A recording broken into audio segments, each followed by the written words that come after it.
In the end of October, we got a huge points list update, and in the points list update, there wasn't a real change for the Voiceless voice deck, but Pot of Extravagance got some points. It has now 10 points, and we played 3 Pot of Extravagance before.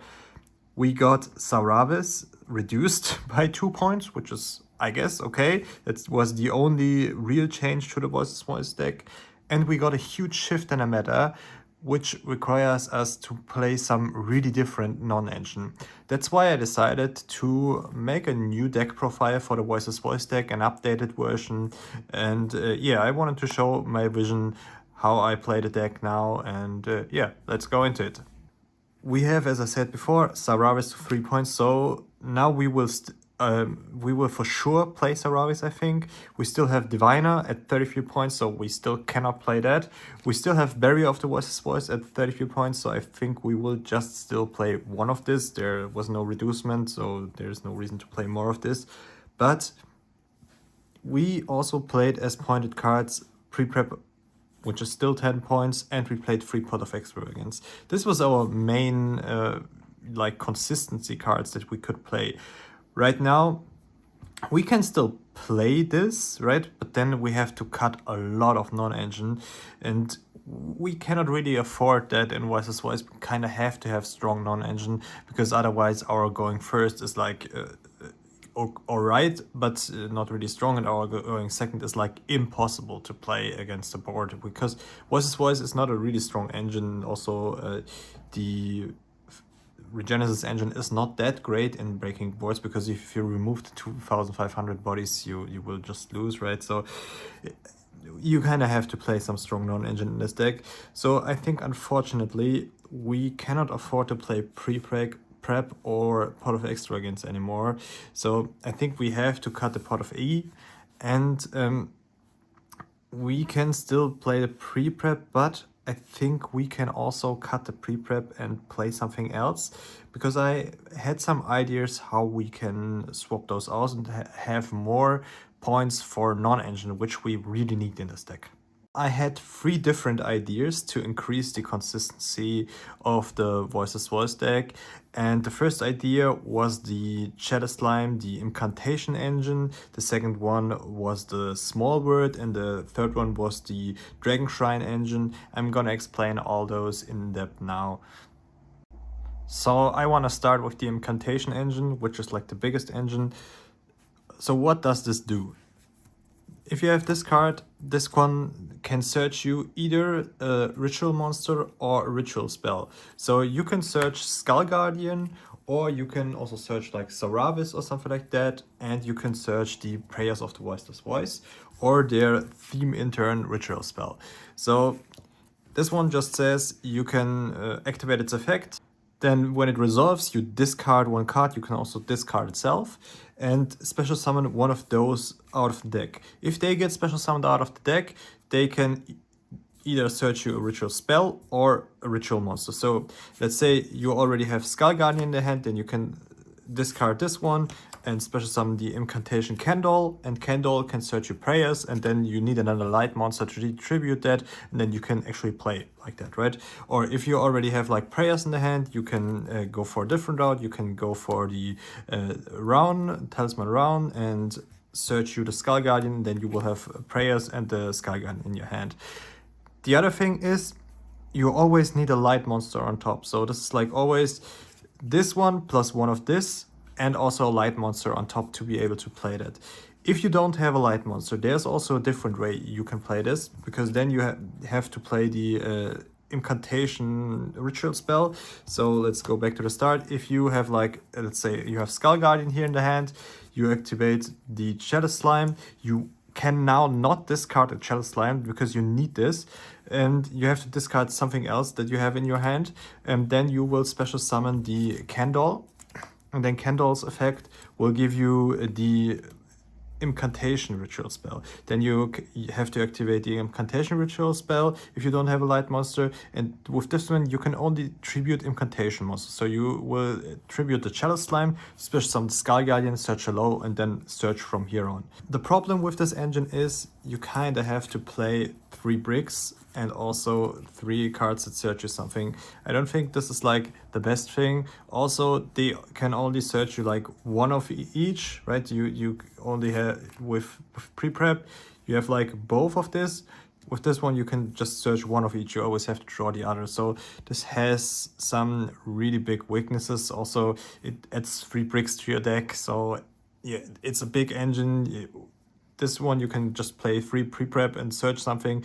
With this one you have to play 3 bricks on top. So I don't really like this. I think it has too much weaknesses. So for the second idea I had, this is like a pretty simple one. Just play Dragon Shrine and you just be able to send Saphira to the graveyard and then use just Saphira's effect if you have Skullguard in the hand to banish it, and then yeah, just ritual summon with, on top of it, a non-light monster. You don't have to tribute a light monster for Saphira. So in this instance, this is a bit better than the Chalice Slime. But the problem with this, with the Dragon Shrine, is that you can only like get you the ritual spell. If you draw the ritual spell plus the Dragon Shrine, this does nothing, right? Because you cannot search a ritual monster. But I don't think this is the hugest problem, because you play a lot more ritual monster than ritual spells. You could play like 5 ritual monsters with this, and then on top of that the Dragon Shrine. So if you already can play, you can just set the Jet Dragon. This one, if you don't know what this does, if something gets destroyed, it can reborn itself, and then you will have a protection for card effect destruction, which can actually help you going second. But yeah, it has also weaknesses, but you don't have to play this one as a brick, so you could just play 3 of the Dragon Shrine.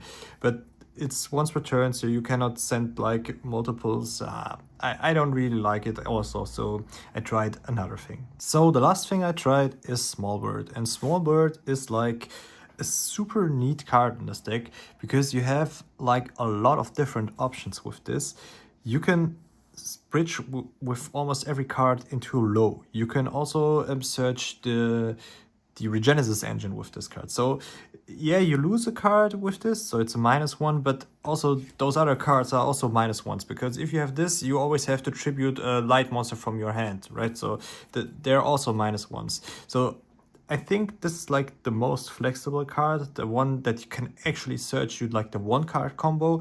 This one can search you just low, right? Or you can search your Saphira if your low gets stopped or something like that. So you have like a lot of options with this card, and I think that this one fits the deck the best. I decided to play Small Bird because yeah, you don't have to play bricks. It's the most flexible, and you can also search like non-engine and the other engines with this deck. You can search your 1-card combo.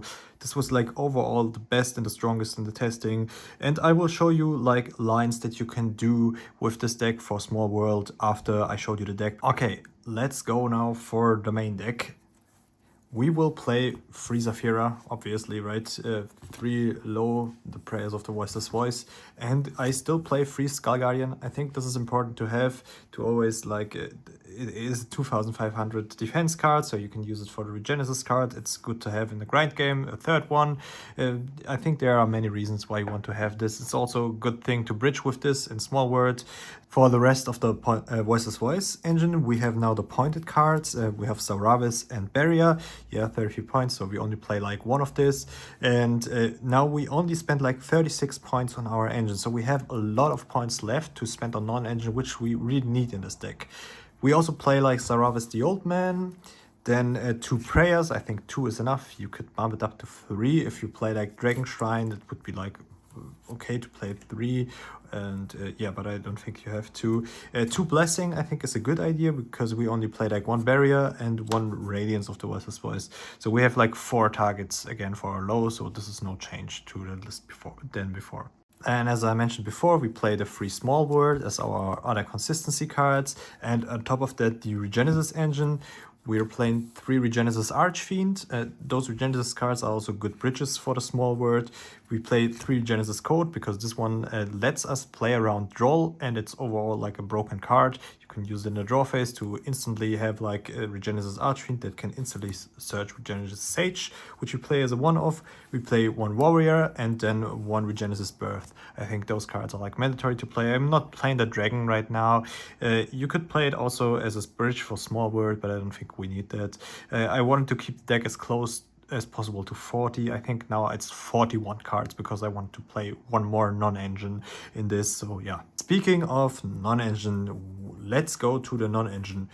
We have 3-pointed Nibiru's. They're pointed at 5. So we play this. I think it's overall one of the best cards. Also, you have like the benefit of this one being a light monster and a high level monster. So if you don't need it, you can always use it for a ritual summon. Light and high level, that's like the perfect thing. Then I decided to not play Droll, but because I think Droll is like way too easily played around, because a lot of people started to play like the Rafflesia to counter Droll. So right here we just gone straight for Voiceless. This one is also really good to bridge for the small world because it has 600 defense, so you can bridge into the Nibiru, which is also 600 defense, and Nibiru is light, and light can search then low, so you have like a lot of options there. So I think this fits the deck very well, and you can just discard it then for the Voiceless voice card, and going second, this one helps you a lot, so I decided to play it in the main deck. I think Voiceless is a good solution to that. Then for our other pointed cards, I'm playing Ghost Mourner and Moonlit Chill and one Ghost Ogre and Snow Rabbit. You could play like 2/2 of this, but I like to have like the variety. And also the other thing is you have those as now bridges for the small board, so we're playing some different cards. So I think it's better to play like 1/1 each. And a really cool card that we can play in this deck is Dogmatica Fleur-de-Lis, the Thunderbolt, together with one Dogmatica Punishment. I really like to play this card right now, because especially in this deck, because we have the same with Nibiru. It's a high-level monster. It's over level 7, so we can use it as a tribute. It's also light to use it as a tribute, and it's like 2,500, 2,500. So it's the perfect match for our Regenesis card. So this one helps like a lot. It's also 0 points. It's a super strong interruption. We don't need our extra deck at all, so we can just set turn 0 Dogmatica Punishment and then interrupt our opponent with Dogmatica Punishment. So yeah, our extra deck is just completely filled with targets for Dogmatica Punishment. Let's now talk about the extra deck. We spent a total points of 0 to the extra deck because the extra deck is not that important. It's mostly like targets for the Dogmatica Punishment. I'm playing 9 targets and 6 cards that actually might wanna be summoned, right? The first one is Malong. It's the strongest punishment target, I think, but you cannot destroy monsters that are over 2,200 attack, which is like a problem. But if this is sent to the graveyard, you can target one card that's open that your opponent controls and give it back to the hand. We have the Pegasus Adignister. This one is 2,300, so also not the strongest monster, but you can, if something gets removed from the field, no destroyed, then you can target one on the field and shuffle it into the deck. That's also a good effect, but doesn't come up that often. Then we have Vallon. I think Vallon is also pretty good. It's also 2,500, which is important. You can set you can pop a set card with this. Major Mariologic Aggregator, 2,600. This is also pretty good. You can negate an open card on the field. That's a pretty good target for punishment.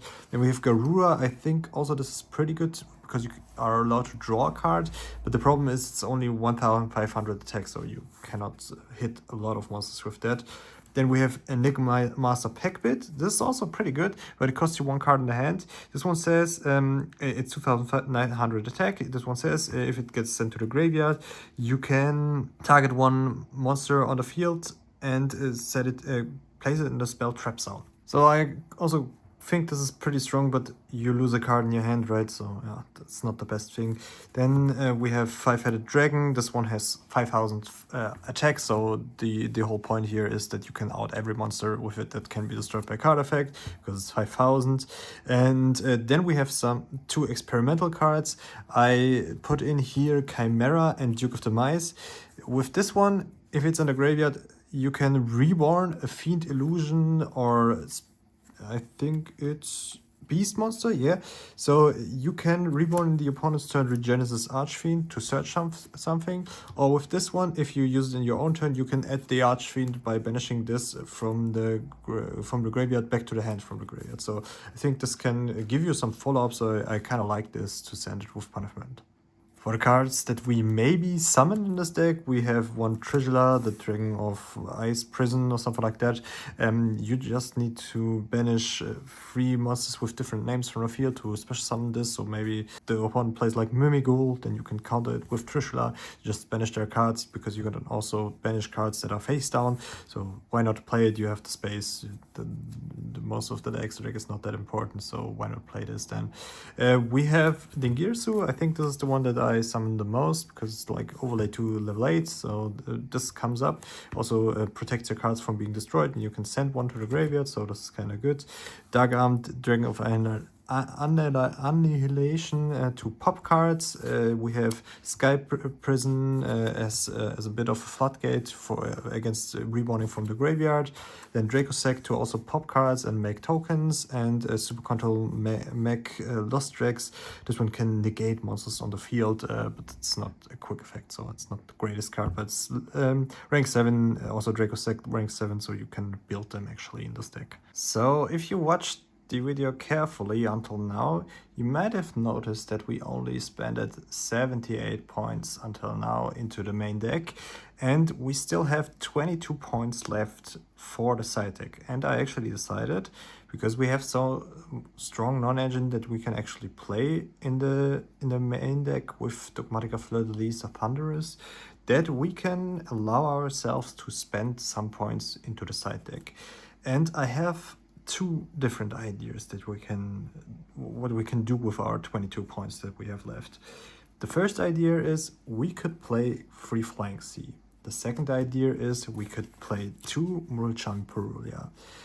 So this one only takes like 20 points, so we have 2 points to spare. I guess they're just going into nothing. This one takes 21 points, so we still have like 1 point that we did not use. But yeah, I guess that there are not many like 1 or 2 point cards that are like good to play. So you often have like the thing that you have 2 or 1 points that you did not use. You could play like a Whaler instead of the Ogre and Mono in the main deck, so you actually use those points, but I don't think it's worth it. But yeah, we have to decide between Flying Sea or Mulchami Purulia. The thing is, if you expect a lot of XYZ decks like Onomart or like the Super Quantum deck that can be really oppressive, and like also you have like hybrid decks that are like the Radiant Typhoon deck that can also go into XYZ. So if you expect a lot of those XYZ decks, I would recommend playing the Flying Sea, because this one also beats them if you go first, so it's a really strong hand trap in this format. If you want to have some more coverage against, let's say, the Archmage deck that summons a lot from the hand, or we can also talk about the Punk deck that summons a lot from the hand, you can actually play the Purulia. So they're like a bit better against those decks, and Flying Sea doesn't do a lot against this.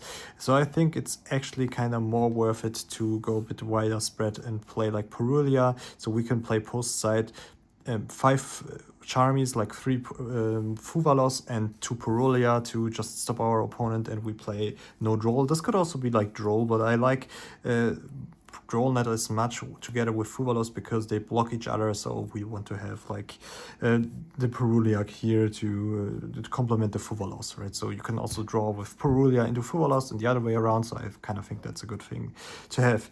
And yeah, then we also play like 1 more punishment. If we have like more grindy matchups, we want to have our Fleur-de-Lis not dead by the first use, so if we draw like multiple, we have like the punishment here to use it again, right? Then for the rest, I'm also playing like Kaijus. I decided to use here Komongos, the string Kaiju.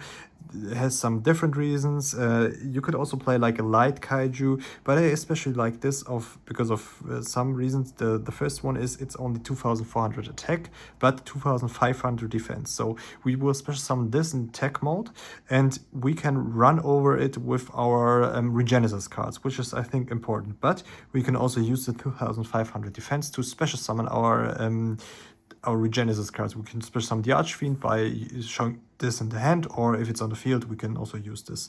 And it's also level 7, so we need level 7 to be able to tribute it for the Saphira to special summon our Voiceless Voice Skull Guardian. So I think those reasons make this better. If this would have would be light, this would be like the perfect target to play, but unfortunately it's not light. You could also play like the Santa Claus, but it's only level 6, and you have to special summon it in defense mode, so you cannot run over it with your 2500 Regenesis cut. So I think this is like the slightly better choice that you can do.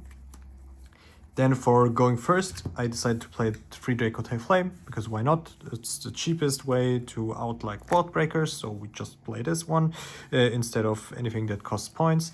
And to counter the Radiant Typhoon matchup, we are playing 2 Crocea, 1 Radiant Typhoon Phoenix, 1 Mystical Space Typhoon, and 2 Radiant Typhoon Vision. I think that's a good thing to side this in, because if you have like Crocea in their turn, you can just use it and yeah, special summon it, and special summon the Phoenix, shuffle the stuff back, you get a free MST on top of that, and those right here are just here to have like spell trap removal. You side that in the spell trap removal matchups, so this one doubles up for spell trap removal and to be able to counter like the Mystical Space Typhoon deck. And I also promised you to show you some ways to search your starters with Small World. So let's go. The first thing, Small World wants to search low. Let's say we have the user's Fuvalos if we go first. So we use Small World, we show Fuvalos. Then we show also Nip, because the only thing that matches here is a 600 defense. And then we have like light attribute, so we could search like every light attribute, and we could now search just the low with it. Or we could also search, if we want to, like the Skull Guardian, because he doesn't match anything other than light with the Nibiru. Or if we want, we could also search Dogmatica Fleur de Lis the Thunderbolt as an interruption, right? We could also search like, I think even Ogre or something like that. And yeah, that's the thing that we can do with the Nibiru bridge. We can search like every light monster, because none of them has like the attributes and the types and the attack and defense points and the level that has Nibiru. But we can also use Nibiru to search like low, so we activate Small World, show Nibiru, then we can show like Saphira, then from Saphira we can get into low, because it's like only light is like the same thing that we have here, so we banish those 2 face down, and then we have low in our hand. We can also bridge with Regenesis Archfiend if we have like multiples or no way to summon it. We can just show the Regenesis Archfiend, then we just show the Saphira, because the only thing they have in common is the 2500 attack, and then we can search with the Saphira, we can search the low. We can also, I think, use as a bridge just the Skull Guardian instead of the Saphira if we want to have like more of them in the deck. The same counts for the Regenesis Sage or the Regenesis Warrior. We can just bridge with the Saphira, because the only thing they have in common is 2500 attack into low. If we want to bridge with Skull Guardian into low, we just show the Saphira, because the only thing they have in common is like being light, and then we can search low with that. If we want to search low with Zaravis, we can just bridge into Nip, and then with Nip we can just bridge into low. That's also pretty easy, because the only thing that everything have in common is like being light. Also, Ghost Ogre can bridge into low if we just show this one, then also just show a Nip, and then we can just add the low, because the only thing they have in common is like being light. If we want to see our Regenesis engine, we can sadly not do that with Fuvalos. Maybe you have to add like a card for that, but we can do it with Nibiru. Nibiru just shows you the Skull Guardian, which only has like 2500 attack, and with that we can search like the Regenesis Archfiend, because it's like level 7, this is level 8, so this works. We can also bridge the Skull Guardian into the Regenesis Archfiend. We just have to show the Saphira, which is 2500 attack and light to match with Skull Guardian, and yeah, then the only thing they match is like being 2500 attack. We can even bridge like a second low that we have into Regenesis Archfiend by just showing the Saphira, and then with the Saphira we go into the Regenesis Archfiend, and then we again have our Regenesis engine. Even the Regenesis Sage itself can, or the Regenesis Warrior can bridge into the Regenesis Archfiend. We just have to show the Saphira, which is like 2500 attack, that's the only thing they have in common, and then we can search the Regenesis Archfiend. This is also possible.